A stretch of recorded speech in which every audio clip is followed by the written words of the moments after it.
and you too. Thanks. I guess I've been canceled. We have another panelist as well. Thank you, Rebecca. I would introduce him, but I don't have the info. No. Cancel already. I'm fired. But I'm working all day tomorrow, so stick with me.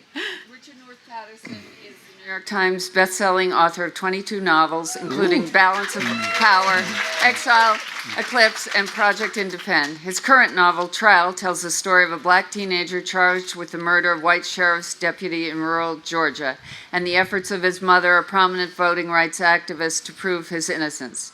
As a regular columnist for HuffPost, the Boston Globe, and the Bulwark, he has written extensively on American politics and society. A former trial lawyer, he was SEC liaison to the Watergate special prosecutor. There you go. Good morning. I'm John Gennari. Great to see all of you. I am not a best-selling author, but my books are in print and available from fine booksellers everywhere. I want to thank Sue Ellen and her, as she described it, small but mighty team who put together this wonderful event. Having been involved in similar enterprises, you just can't imagine how much work this takes. So big thanks there.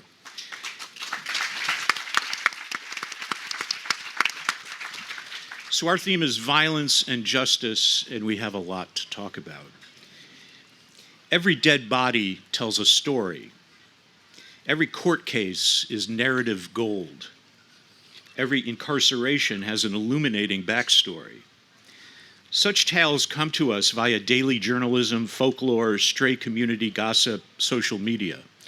Some of them, quite a few of them actually, find their way into Pulitzer-level long-form investigative reporting, book-length nonfiction, podcasts, documentary films, television docuseries. They are a bulwark of our popular culture, etched in our collective psyche, these chronicles that claim fidelity to how it really happened, the factual record, the truth.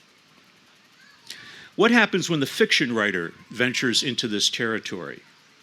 The four authors on this panel have written engrossing books of fiction that take on issues of intense topicality and urgency. Issues like the racialized prison industrial complex, lethal policing and voter suppression, the surveillance state, ever more deeply entrenched patriarchy, wild imbalances of power and privilege. It's been my privilege to read these books over the last week, actually last 3 days, and think about them in relation to each other. The characters and settings and authorial voices are different. So too the subgenres, murder mystery, speculative and dystopian fiction, courtroom drama, social realism.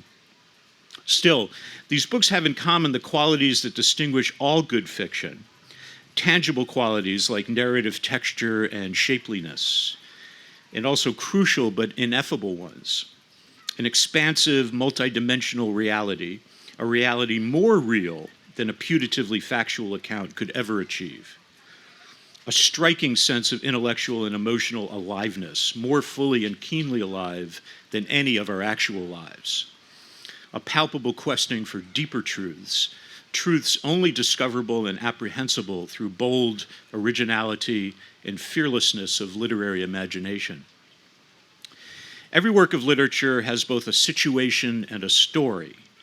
The great writer and teacher Vivian Gornick theorizes. The situation is the context or circumstance, sometimes the plot.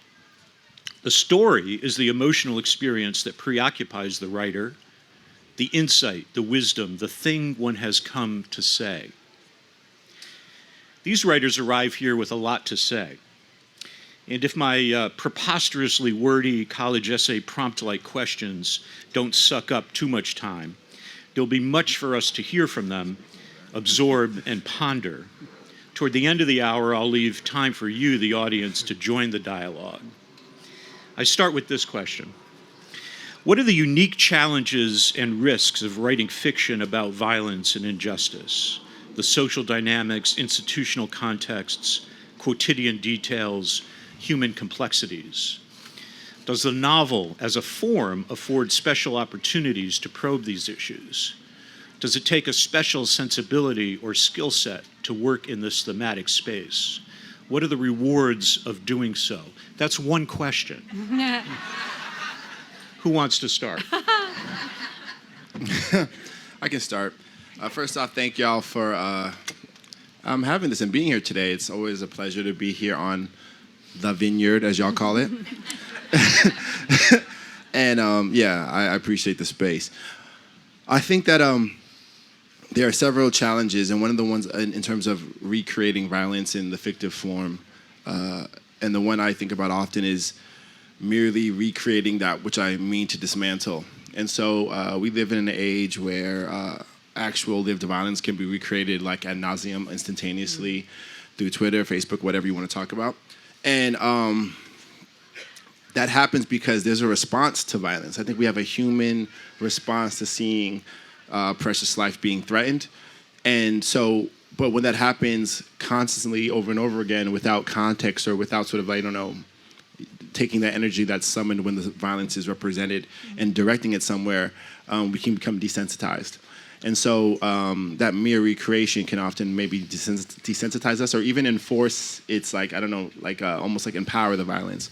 So a challenge is to summon the thing that you are sort of, that's hurting you, that you think you want to dismantle, and then finding ways of taking that energy and that representation and directing it towards thinking about it in an ethical, useful way. So that's always hard. I think fiction does many things really well in terms of like that exact issue. What I like about it is that it gives me like a place where no actual person has to be harmed and I can think through these issues. And also allows us to do the necessary work of imagining other systems. I think especially, particularly maybe if you work in like the what might be called speculative or surreal or whatever, sci-fi, just to understand that book, you have to stretch your imagination because I'm creating a world which is not the world in front of you. And that sort of pliability of the mind is, I think, a requirement in actually changing the world. You have to be able to say, this is what's in front of me right now. What if this? What if that? And really buy into that idea. And so those are just, I think those are some of the challenges and strengths, but there's obviously many, many more. Yeah. I have really similar thoughts on the kind of not replicating the things that your imaginary friends become very real to you as a writer when you live with them for 3 years, 4 years, 5 years, and you feel like you're inflicting pain on real people. For my novel is about what is most likely a wrongful incarceration, and I made the decision very early on to be entirely realist in my depiction of the American justice system, which meant, writing around a lot of tedium actually was an interesting challenge, but also not giving it a Perry Mason ending, not, putting the satisfying ending in terms of the justice system on the novel that would certainly make people happy in the moment, but that would be, I think, a disservice in many ways, and honestly, not really why you go into a literary novel anyway. You want something that's a little chewier than that. I wasn't going to put a happy ending on this in a superficial way. That it's funny because I think I still get things from readers about why couldn't you have like upset as if it were a real person that I did something to. And I have a little bit of that upset in myself also, of did I, in accurately depicting this thing, did I, even though these people aren't real, replicate something that I'm, like you said, out to dismantle? Well, first of all, I read both those novels in more than 3 days. And I thought they did a terrific job with doing hard things. So here's why I wrote mine. I didn't get all the way through your novel, I'm sorry to say. Although it is compulsively readable. Well, thank you. I'll take that review. Between 2015 and 2021, I wrote about 300 essays or columns about politics and society for national magazines. And looking back at it, it struck me about how many of them were directly or indirectly about the subject of race, not just the attempt to rewrite history or cancel the 1619 Project or wherever it might be. But I was struck by, to me, how much the rise of Donald Trump had to do not with economics, but with race and culture. I also believe with my other panelists that fiction is an important vehicle for allowing people to think deeply about lives and situations other than their own, things that they might not confront. There's a great tradition of social realism in fiction which does that. My late friend Pat Conroy once said, "Fiction is the place I go to tell the truth." So I decided to craft a narrative which dealt with some of the salient issues I was dealing with in my columns. Voter suppression, a real serious problem. The inequities of justice is represented by the terrible George Floyd tragedy. The business of the exploitation of racial anxiety by right-wing politicians and the media. The difficulty of obtaining a fair trial in racially charged cases, and obviously discriminatory law enforcement. So I crafted a plot which concerned the arrest-only trial of an 18-year-old black voting rights worker for certainly the death of a white sheriff's deputy at a late-night traffic stop in Georgia. And so I'll just end by saying you don't just go and do that. If you're going to write about experiences and people whose lives are very different than your own, you have to meet them where they live. So I traveled to Georgia. I interviewed over 50 people who were directly concerned with the kinds of issues I was writing with. A good number of them African American. I went to Georgia. It was ground zero for race-based voter suppression. And so what I tried to do, as Rebecca was saying, if you write about fictional people, nonetheless, they must be very real and true to the experiences that as real people they might have actually had. I've certainly got in trouble as a white guy writing about black characters and issues which affect minorities in particular, although they should affect us all. But I really do believe that empathy and imagination, both in our politics and our literature, has to leap the bounds of identity, or we're really in trouble as a country. So that was my purpose. That's why I wrote it, and I was rewarded by the experience of doing so. I'm going to pick up the thread to talk about empathy, and it is amazing to be on a panel with all of you. And thank you, John, for moderating. So my novel, The School for Good Mothers, is about a Chinese-American single mom who loses custody of her toddler daughter after having one very bad day. And she gets sent to an imaginary government-run reform school where moms who've lost custody are re-educated by the state. So there's a speculative element, but it's very much rooted in the fact that this is a situation and a tragedy that affects thousands of families in America every year in terms of the fact that the government can take your children away and you're forced into a situation where you can't fight back. So I think one of the big challenges was giving myself permission to write about this subject that I had no lived experience in, and approaching it from a place of empathy and humility in terms of reading as much as I could and just trying to imagine what it must be like to go through the nightmare of losing your child and having to go through all these bureaucratic hoops and not knowing if you were ever going to get your child back. So I tried to stay rooted in my character's emotional experience and then try to fill in the rest of the picture through research. But I think that's one of the advantages the novel offers, is the opportunity to sink into a consciousness, which is something that you don't get in nonfiction. How did your books originate and take shape? Did they start with a character, a place, a line of dialogue, a moral conundrum, a political conviction, a desire to work in a particular subgenre? Rick began to touch on this. What kind of research did your project entail? Was there a singular breakthrough moment in the conceptualization stage or in the writing itself?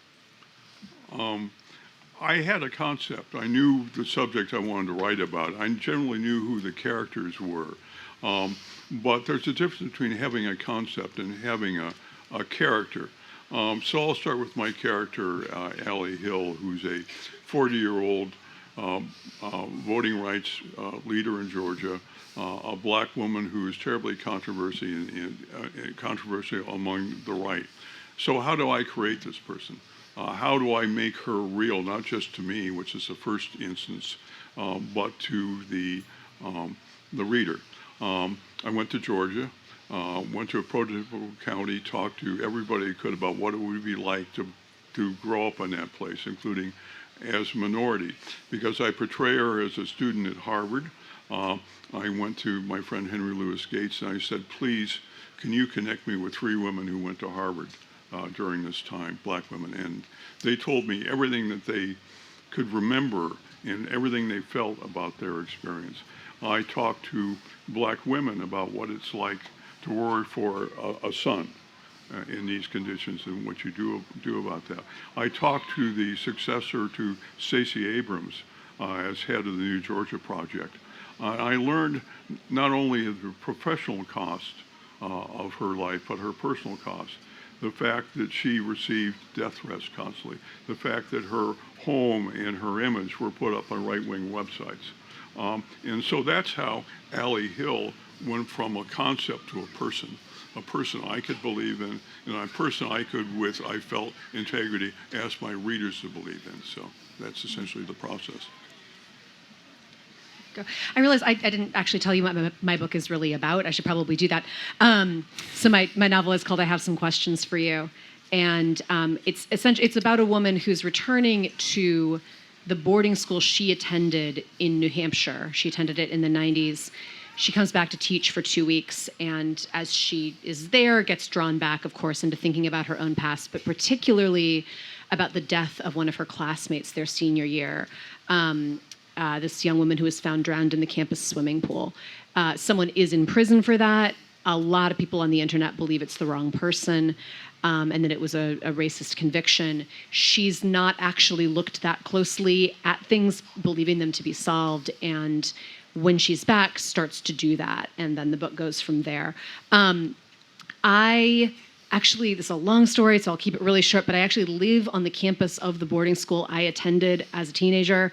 I was a day student at a boarding school. I went away to the East Coast. I met my husband.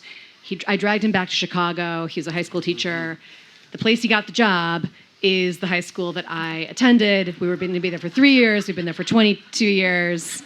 We just brought Nana there, this year. It was awesome. Time. Yeah. I don't teach there. I just live there. Eventually, it was inevitable I was going to write a boarding school novel. I wanted one about looking back. I didn't want to write a YA novel. I didn't want someone just kind of pondering her past. I wanted something, really substantial there. Murder mysteries are also about looking back. There was something there that came together for me and started to click. There's a lot of stuff about looking back, a lot of things going on in my own life at the time, looking back with the lens of Me Too, on high school, on college, thinking about teachers who maybe crossed lines, and that all came into play as well with this novel. One of the challenges for me there is, there are certain genres that are only a genre. Like a zombie novel is only a genre. That's not a real thing, we don't think, that happens, right? A vampire novel. But there are other things like, say, a love story. That, you could have a romance novel, it's a certain genre, but love also happens in real life. And you could have a literary novel that involves a love story. Murder is another one of those things, a murder mystery. Someone died, and we are not sure what happened here. We don't know if we solved this. That can be a genre of novel, the detective novel, the mystery novel, but it is also something that happens in real life. And early on, like I said before, I made this commitment to kind of granular realism, which I didn't have to do, but I wanted to.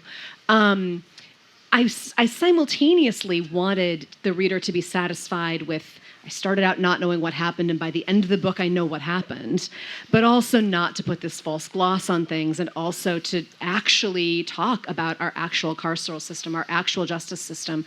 So that line between, realism and a satisfying book, and what's literary, what's genre, that was interesting for me to think about and play with, and I landed in a place that I'm satisfied with. But it was also really fun to imagine just horrifying everyone I went to high school with into thinking that I was writing about them, which I absolutely wasn't, but I love that I might have scared them. I love that first. The process of writing this novel was a 7-year process, and I probably struggled for like 6 of them, 6.5 of them. So it's hard when I think about like the origin. I had the idea of this woman, and I had the idea of her in the eye of the arena. I guess I should also say what the book is about.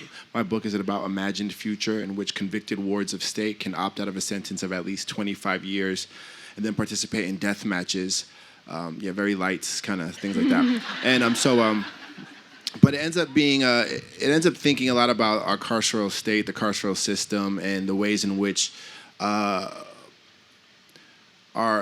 carcerality in America, but also kind of the globe at this point, has made us feel very comfortable with obliterating our fellow humans. We feel very comfortable with doing that because it's like we're told is like the only answer.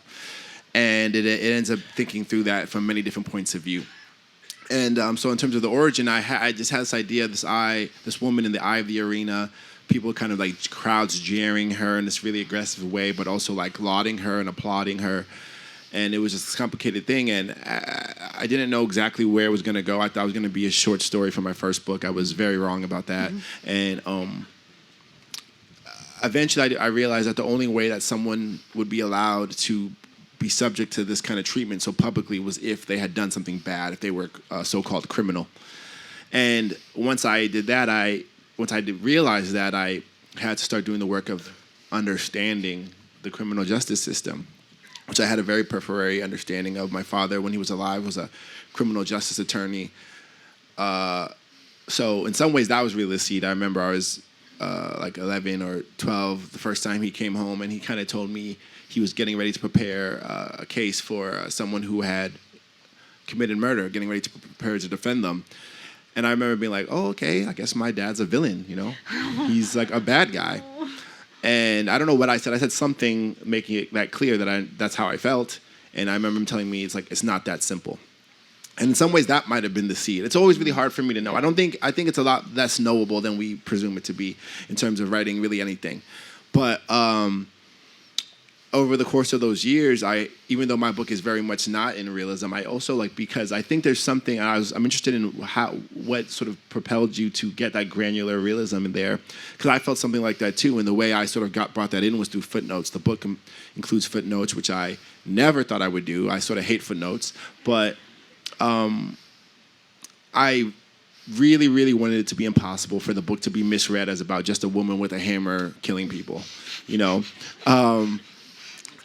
which happens. I've seen people who have watched, I don't know if you guys saw Squid Game. I was talking to someone about Squid Game, and I started talking about capitalism and all this stuff. He was like, why are you talking about that right now? Oh, God. I was like, are we Squid Game, right? And he had watched that show and never once thought about anything in terms of socioeconomics of this planet at all. And wow. And yeah, so that's what Squid Game's about, if you guys don't know. And so that's it was alarming to me, but I had already decided to do the footnotes anyway. So I guess I felt the same way. So now there's actual direct case laws in the book. I cite the Constitution many times because I think that one of the other tricky parts is that about representing violence, to sort of fold in the first question, is it's not always someone being shot in cold blood like George Floyd. It's all the sort of myriad of systemic issues that get him to that place in the first place. It's to getting the officers to have not only the weapons to do so, but the legal justification and feeling comfortable to do so. It's It's a really broad array of systemic issues that are not also like enticing. A lot of the violence is sometimes really sort of boring, if you want to say that. And I think that's like why sometimes I have felt compelled to represent that stuff in the maybe more enticing or interesting case, because a lot of violence isn't so, fireworks. Sometimes it's mayonnaise in a plate. I don't know what that means, but you get it. Sorry. It's the opposite of fireworks. The opposite of fireworks is mayonnaise. Mayonnaise on a plate. Anyway, sorry. End of answer. I don't know how I'm supposed to follow. Please don't applaud that. Please. Have some respect for yourselves. I don't know how I'm supposed to follow mayonnaise on a plate, but I'll try. So I started my book back in 2014, which is sobering to think about how long ago that was. But my book originated from both an emotional inquiry and an intellectual inquiry. In 2014, I was heading into my late 30s, and my partner and I were mulling over the decision of whether or not to have a child. And not everyone deals with their maternal ambivalence by starting a dystopian novel about motherhood, but that is how I process those feelings. The intellectual piece of the project was that shortly before starting this very long journey toward my first novel, I read the article by Rachel Aviv called "Where Is Your Mother?" in the New Yorker. And that story is about a single mom who leaves her toddler son at home for a stretch of time. The neighbors hear the baby crying, call the police, and after that day she never gets him back. And I think I didn't sit down after reading that article and think, oh, this could be the spark for my first book. It's more that it planted a kernel of rage in my mind, and also got me thinking about the question of this other world that I knew very little about, which is the family court system, and how powerless those parents are. And I think the sci-fi speculative elements of my book came from the feeling I had reading about the way everyone who represented the government, the family court judges, the lawyers, the social workers, spoke about parenting in a way that was so clinical it almost reminded me of science fiction. So in the stew of however the imagination works, that's where the world of the school came from, both wanting to really portray the emotional lives of the mothers, but also talk about the larger system. So the breakthrough moment was really at the conceptualization stage, which has never happened before, and I really need to happen again several more times in this life. But the very first draft had the world of the school, the moms and the dolls, the romantic subplots.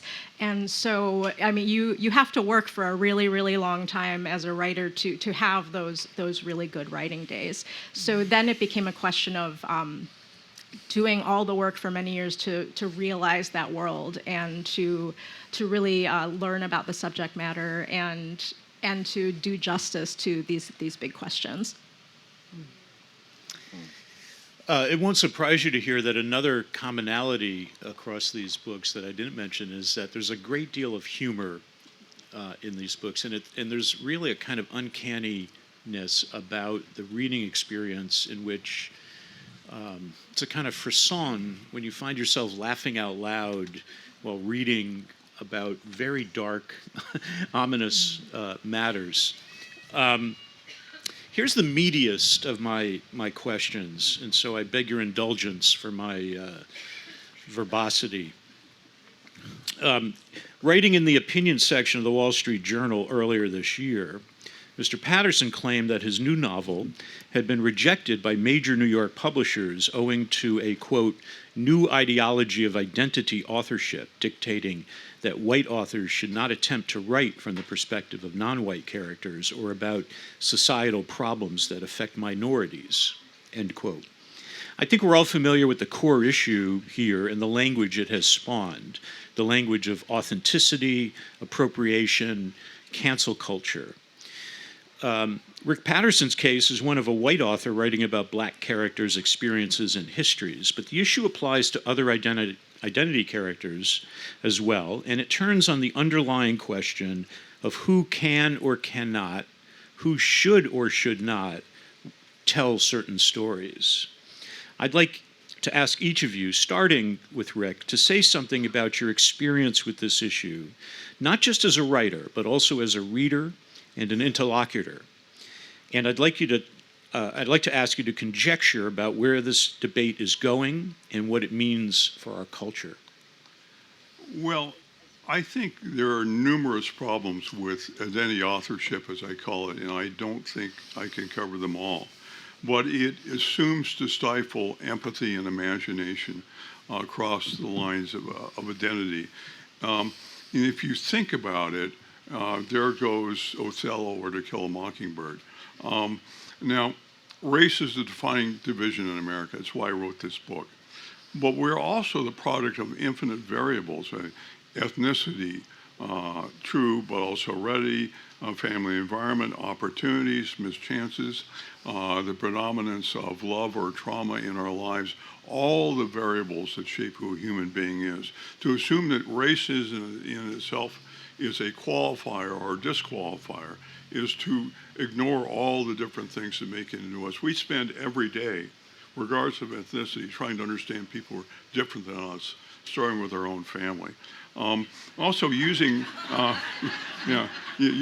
kids, using race as a criteria, as a sole criteria of authorship, ignores every other element of good fiction.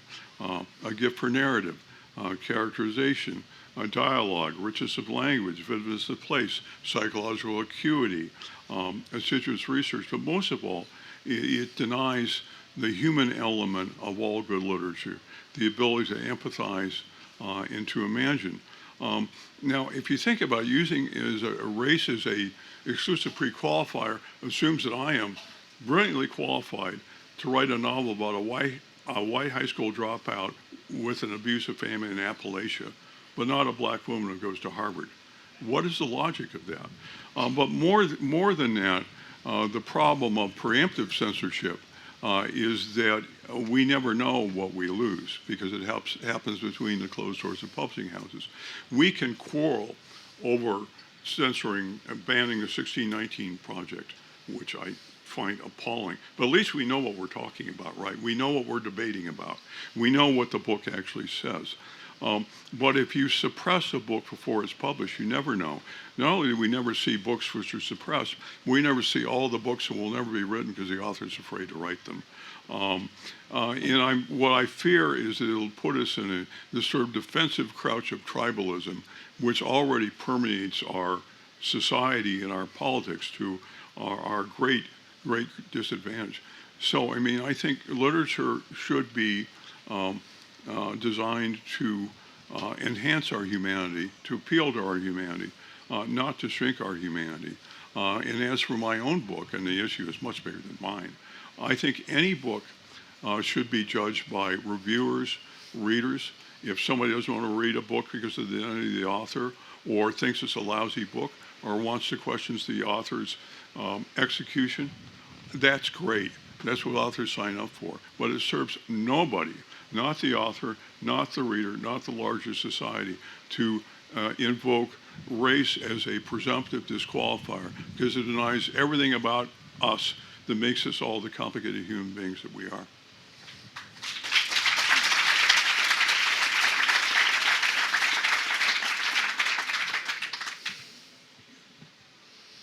Next question. I can talk about it. I think, so in terms of identity in art, or particularly in writing, there's a lot of different issues, and a lot of different things get conflated. I think it's important to know that necessarily to write fiction, you are inhabiting a consciousness that is not your own. You're imagining something that is not just you. That's a part of fiction. I can write about a black dude from Spring Valley, but I'm not every black dude from Spring Valley, Rockland County. Again, that's a place y'all have not heard of, but I promise it exists. And so that's a part of writing fiction. I think that in terms of literary world, a debate is happening on the publishing side, on like one side of the thing, and like that's not exactly what the consumer is the consumer is not having exactly the same conversation. On one side of publishing, they're reckoning with the reality that whiteness is extremely overrepresented in the long history of American publishing period, right? That's just a fact. So that's just something that's like people are realizing and trying to negotiate against. And that conversation is unfolding in a lot of different ways. Some ways are being these carte blanche sort of like feelings of like this person shouldn't represent that, because people are feeling as though in the load of the context of the history of publishing, an opportunity is maybe being taken away from somebody else. So that's like a part of the conversation, which again is I think very different than like the outside. I don't know if the consumer is necessarily thinking about things that exact way. So that's one piece of it. I think that in terms of the actual practice, a lot of things that you need to do the represent outside yourself well were mentioned. You want to, Alexander Chee, a great writer, Alexander Chee, has written explicitly about writing like the quote unquote other. And he cites things like you want to first just ask yourself why you're doing it and like have a reason why. And you want to be able to you want to write from a perspective that you have some sort of community with, that you know that you have some access to, that you can speak to in your lived life, hopefully. You want to read from people from those perspectives. You basically want to do your due diligence and understand that you aren't just like writing from this other perspective because you feel as though you know best and then you can do it because it can get colonial super quick. To put it smartly. So that's another piece of it, doing your due diligence, being thorough, and executing well. I remember with this new book, and again, it's something I have to think about often. So this new book is from many different perspectives, but the two primary perspectives I would say are both Black women, and they both happen to be queer, both paradigms of identity that I personally don't experience. And so there's a lot of, not even risk, because you can overprivilege like me being told no. That's one part of it. I think a worse part of it is to like to sort of stereotype or enforce, again, a lot of stereotypes that exist or harmful ideas that exist in the world. So that's like my big fear, rather than as opposed to me being sort of like shunned or something. So that's also really, that's just again worth thinking about. And I remember pretty early on, or like when I got closer to the end, they started talking about a sensibility. Is that what you call it? Sensibility reader? Sensitivity reader. Yeah. A sensitivity reader. And there was a part of my, I don't know what even was, that was like, sensitivity reader. Like, I've been writing for not even that long, my whole adult life. Like, why would I need that? Like, I'm thorough. Like, I have these access to these people. But then again, like, there's like sort of like this egoic response versus like what is like the utility? What did you do the book for? What did you actually do the thing for?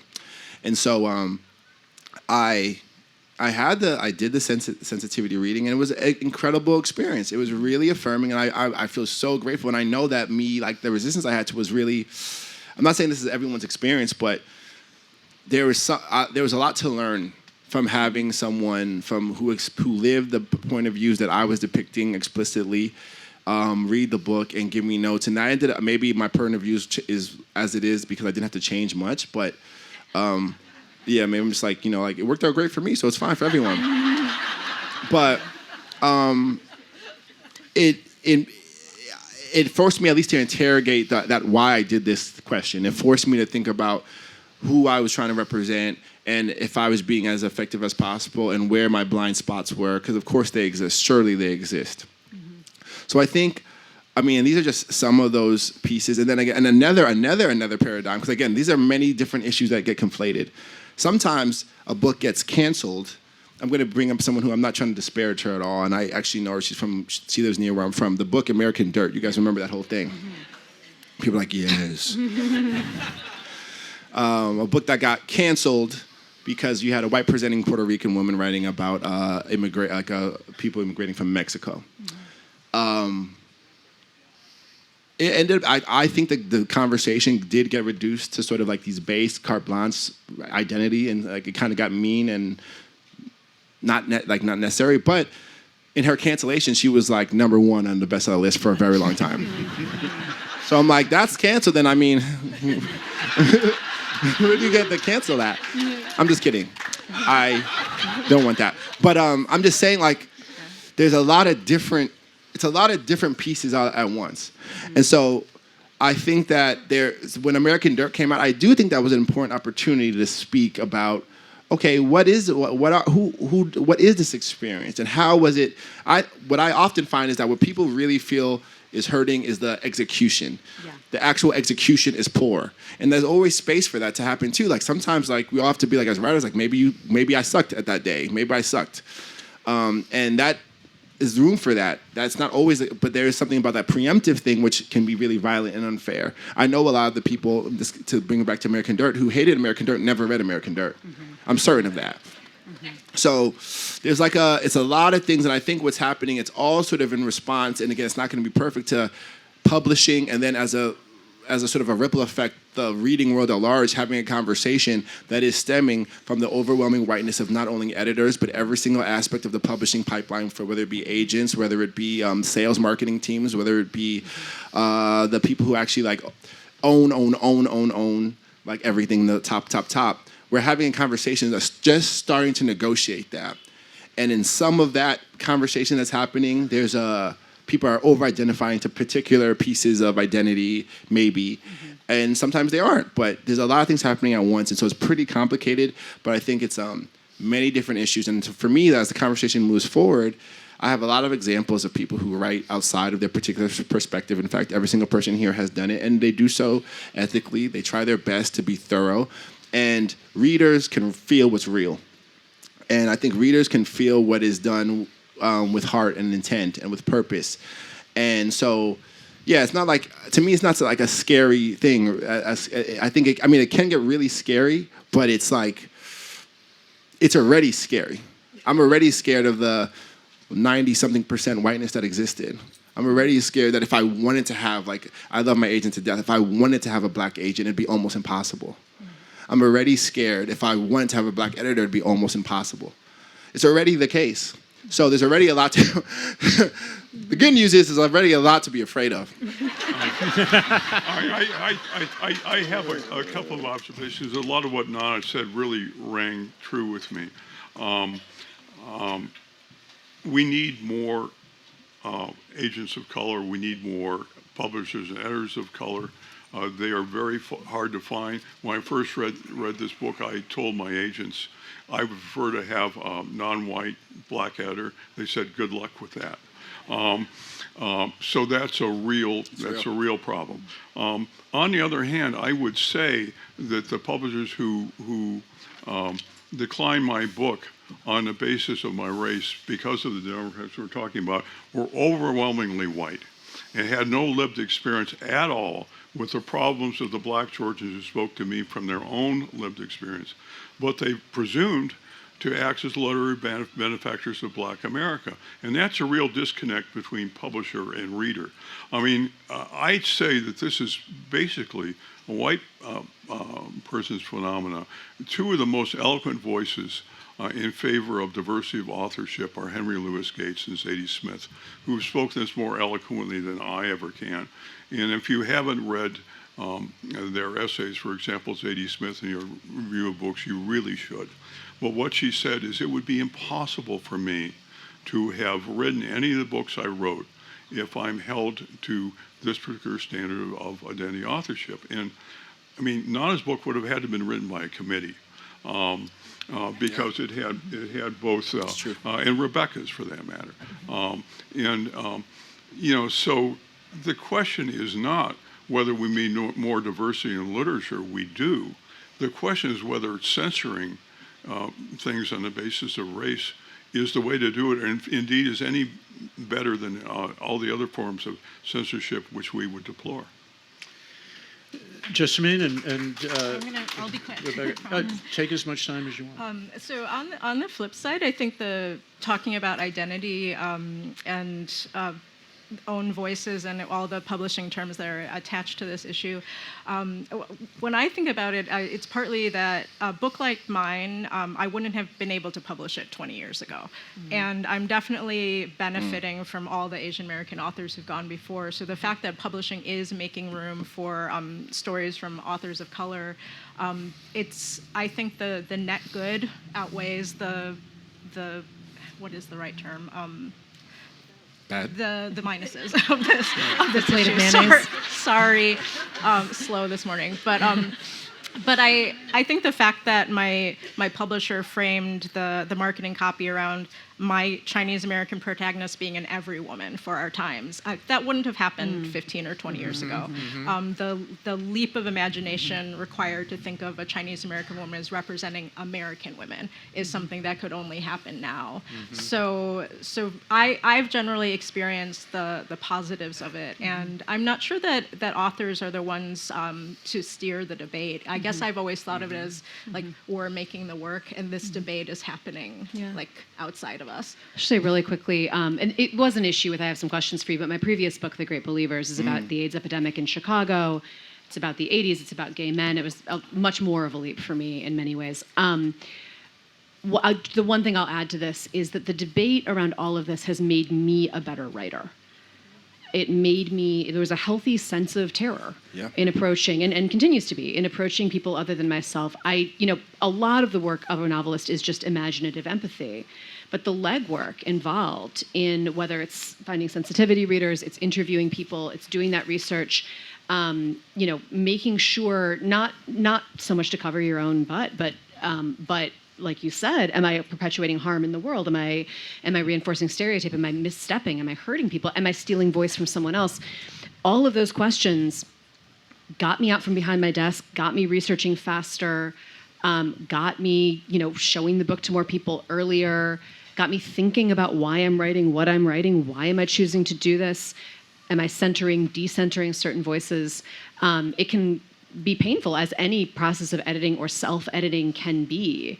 But it's made me a better writer, and I think on the whole it has made American literature stronger, better, broader, deeper. We have time for at least a couple of questions, I think. If anybody wants to step up, three minutes. We have time for one concise question. I'm not a good model for that. We got one over here, I think. I will be concise. It's been said that one's life should be lived more loudly than one's lips, and all of you write about crime and justice. I wonder, to what extent has it made you activists? It's a really what important. A model of concision. Yeah. I'm taking a note. Come on now, we're on time. No ad-libs. No, just kidding. It helped me a lot. I think that I wrote the book kind of hoping I was an abolitionist. By writing and doing the research, I discovered I actually was one. I was already working with a group called the Rockin' Coalition and the New Jim Crow, and it sort of reinforced that bond with that group. I felt more deeply a part of it. But really what it did is that now when I move through the world, I can speak with some bass in my voice about the subject. I know what I'm talking about, which in the beginning is because it's a scary thing. We're all afraid. It's scary, and I'm afraid too in terms of thinking about a world post prison. What might that look like?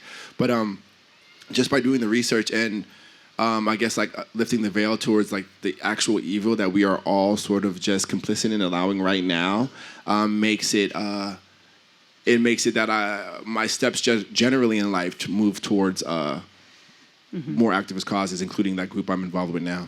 I would say just very briefly, I am involved in fundraising and activism for AIDS and for Innocence Project work. I would just also add that writing is activism. Writing can absolutely be activism. Yeah, I find that my experiences have informed my own activism. I wrote an anti-death penalty book. I've written in favor of reproductive rights, a novel about all the deceptions and lies perpetrated by the pro-life movement. I've written about the Israeli-Palestinian dilemma. And it is not to suggest you come away personally enriched by understanding things much better than you did before, but also with a feeling and certain obligation to share whatever Ma's perception you have with others. Most recently, Nancy and I have gotten involved with supporting the New Georgia Project because of our experiences in Georgia. So yes, I mean, there's a wonderful melding between work and life, which is one of the rewards of being a novelist. My super quick response is I wanted to echo Rebecca saying that writing is activism, and I only wish that the people who are running our country would read our novels. Yeah.